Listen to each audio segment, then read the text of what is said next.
Sokrates, orang yang paling bijaksana adalah orang yang mengetahui bahwa dia tidak tahu. Sophie segera mengenakan daster dan bergegas menuju dapur. Ibunya sedang berdiri di dekat meja dapur. Sophie memutuskan untuk tidak mengatakan apapun mengenai selendang sutra itu. "Apakah ibu sudah mengambil koran?" tanya ibunya berpaling. "Maukah kamu mengambilkannya untukku?" Sophie melesat keluar pintu dalam sekejap menuju kotak surat. Hanya koran. Dia tidak boleh berharap akan mendapatkan jawaban dalam waktu dekat. Kiranya di halaman depan koran itu dia membaca sesuatu mengenai batalion PBB Norwegia di Lebanon.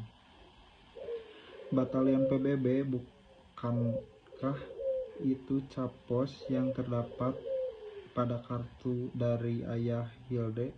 Namun perangkonya Norwegia, barangkali serdadu PBB Norwegia mempunyai kantor pos sendiri.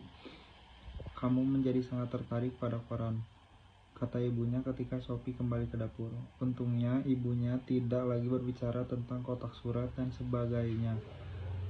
Baiknya ketika sarapan maupun selanjutnya. Pada hari itu, ketika ibu pergi berbelanja, Sophie membawa surat mengenai takdir ke sarang.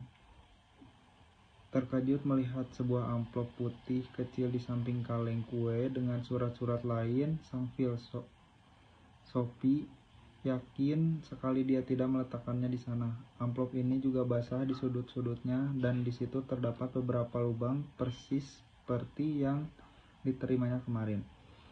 Apakah sang filsuf telah datang ke sini? Apakah dia tahu tentang persembunyian rahasianya? Mengapa amplop itu basah?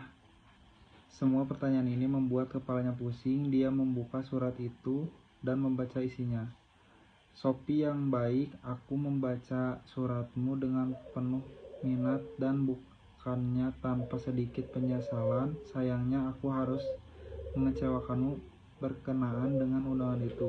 Kita akan bertemu suatu hari nanti, tetapi mungkin agak lama juga sebelum aku dapat datang sendiri ke sana.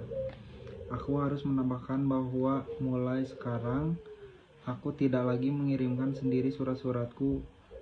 Lama-lama itu akan terlalu berbahaya. Kelak surat-surat akan dikirimkan oleh utusan kecilku. Selain itu, surat-surat tersebut akan dibawa langsung ke tempat rahasia di taman ini.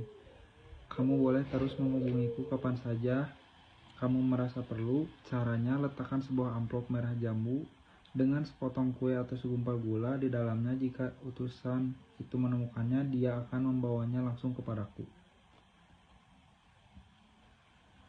Sungguhnya tidak menyenangkan menolak undangan seorang gadis muda untuk minum kopi, tapi kadang-kadang itu terpaksa dilakukan.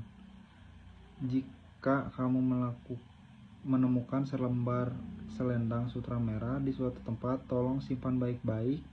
Kadang-kadang barang milik pribadi suka tercampur-campur, terutama di sekolah dan di tempat-tempat semacam itu.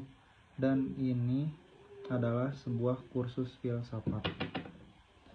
Salam, Alberto Knopf. Sophie telah menjalani kehidupan hampir selama 15 tahun dan telah menerima begitu banyak surat di usianya yang masih muda. Setidaknya pada setiap hari Natal dan hari ulang tahunnya. Tapi surat ini adalah yang paling aneh yang pernah diterimanya.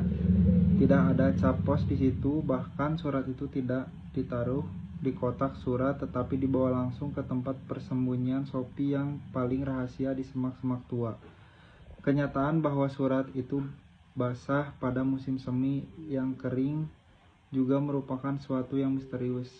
Yang paling aneh dari semuanya adalah selendang sutra itu. Tentu saja sang filsuf pasti mempunyai seorang murid lain. Pasti begitu. Dan murid ini telah kehilangan selendang sutra merah. Benar, namun bagaimana benda itu bisa sampai di bawah tempat tidur Sophie dan Alberto Knopf? Nama macam apa itu? Satu hal sudah jelas, kaitan antara sang filsuf dengan Hild Moller Knack, tapi bahwa ayah Hild sendiri sampai salah menuliskan alamat itu benar-benar tidak dapat dipahami. Sophie duduk lama memikirkan hubungan apa yang mungkin antara Hill dan dirinya. Akhirnya dia menyerah. Sang filsuf telah menulis bahwa dia akan bertemu dengannya suatu hari nanti. Barangkali dia akan bertemu dengan Hill. Dia membalik-balik surat itu. Kini dia juga melihat bahwa beberapa kalimat yang ditulis di belakang. Adakah suatu yang disebut kesopanan alamiah? Orang yang paling bijaksana adalah yang mengetahui bahwa dia tidak tahu. Pengetahuan yang sejati berasal dari dalam. Barang siapa mengetahui yang benar akan bertindak benar. Sophie tahu bahwa kalimat-kalimat pendek yang tertulis dalam amplop itu dimaksudkan untuk mempersiapkan menerima amplop besar berikutnya yang akan tiba tak lama kemudian. Tiba-tiba ia mendapatkan gagasan jika si utusan datang ke sarang untuk mengirimkan amplop coklat itu. Sophie dapat duduk saja di sana menantikan pria itu, atau dia seorang wanita. Dia pasti hanya dapat bertanya hingga pria atau wanita memberitahunya tentang sang filsuf. Surat itu menyebutkan bahwa si utusan itu kecil. Mungkinkah dia seorang anak? Adakah sesuatu yang disebut kesopanan alamiah? Sophie tahu bahwa kesopanan adalah kata yang sudah ketinggalan zaman untuk rasa malu. Misalnya, karena terlihat telanjang, tapi apakah memang wajar untuk merasa malu karena itu? Jika suatu itu wajar, pikirnya itu sama bagi setiap orang. Jadi pasti masyarakat menentukan apa yang boleh dan tidak boleh kita lakukan. Ketika nenek masih muda, tentu saja kita tidak boleh berjemur dengan dada terbuka, tapi kini kebanyakan orang menganggapnya wajar. Meskipun hal yang dilarang keras banyak negara. Inikah filsafat? Sophie bertanya-tanya. Apakah berikutnya adalah orang yang paling bijaksana adalah yang mengetahui bahwa dia tidak tahu? Lebih bijaksana dari siapa? Jika yang dimaksudkan sang filsuf bahwa seorang yang menyadari dia tidak mengetahui segala sesuatu di dunia itu lebih bijaksana dibandingkan dengan seorang yang hanya mengetahuinya sedikit. Tetapi mengira bahwa dia mengetahui segalanya, itu memang tidak sulit untuk disetujui. Sophie tidak pernah memikirkan itu sebelumnya, tapi semakin dalam dia pikir, semakin jelas baginya bahwa mengetahui apa yang tidak kita ketahui adalah semacam pengetahuan. Hal paling tolol yang diketahuinya adalah jika orang bersikap seolah-olah dia mengetahuinya segala sesuatu yang sama sekali tidak diketahuinya. Kalimat berikutnya adalah tentang pengetahuan sejati yang berasal dari dalam. Tapi bukankah semua pengetahuan itu masuk ke kepala setiap orang dari luar? Selain itu, Sophie dapat mengingat beberapa kejadian ketika ibunya atau para guru di sekolah berusaha untuk mengajarinya sesuatu yang belum dapat diterimanya, dan dia baru benar-benar mengetahui ketika ia telah menambah suatu pengetahuan kepada dirinya sendiri. Bahkan kadang-kadang dia tiba-tiba memahami sesuatu yang sama sekali tidak dia pahami sebelumnya. Itulah barangkali yang dimaksudkan dengan pencerahan. Sejauh ini tidak ada masalah. Sophie mengira dia telah dapat mencerna dengan baik ketiga pertanyaan pertama, tapi pertanyaan berikutnya begitu aneh sehingga mau tak mau dia tersenyum. Barang siapa mengetahui yang benar akan bertindak benar.